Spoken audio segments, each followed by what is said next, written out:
నెల్లూరులో వైఎస్ జగన్ మీడియాతో మాట్లాడుతున్నారు. లైవ్ లో చూద్దాం.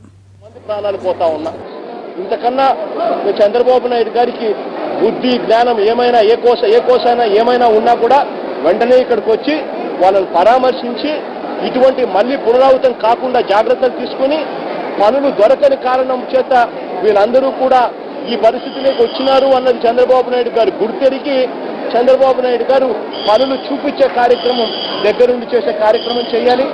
అదే రకంగా ఐటీడీఏ ఫండ్స్ వీళ్ళకు రాని పరిస్థితులు కూడా ఉన్నందువల్ల ఎస్టీలు అయినప్పటికీ కూడా వీళ్ళు చనిపోయిన పరిస్థితులు ఇవాళ ఉన్నాయి. కాబట్టి ఆ ఐటీడీఏ ఫండ్స్ వెంటనే వచ్చేట్టుగా చర్యలు తీసుకుంటూ ట్రైబ్స్ అడ్వైజరీ కమిటీ కూడా వెంటనే కాన్స్టిట్యూట్ చేయాలి అని చెప్పి కూడా గట్టిగా డిమాండ్ చేస్తూ చంద్రబాబు నాయుడు గారు తప్పిదం వల్ల ఇది పూర్తిగా చంద్రబాబు నాయుడు గారి గవర్నమెంట్ తప్పిదం వల్లనే ఇది జరిగింది. కాబట్టి వీళ్ళు ఇస్తా ఉన్న ఈ 5 లక్షల కాంపెన్సేషన్ అనేది ఎవరు రోడ్డు మీద చనిపోయినా ఎవరికి యాక్సిడెంట్ అయినా మామూలుగా సాదాసీదాగా 5 లక్షల రూపాయలు ఇన్సూరెన్స్ డబ్బులు వస్తాయి.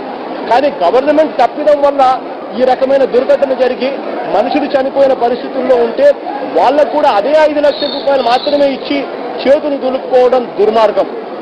వీళ్ళకి కనీసం అంటే 10 లక్షల రూపాయలు ఎక్స్గ్రేషియా వెంటనే ఇవ్వాలి అని చెప్పి గట్టిగా డిమాండ్ చేస్తున్నాము.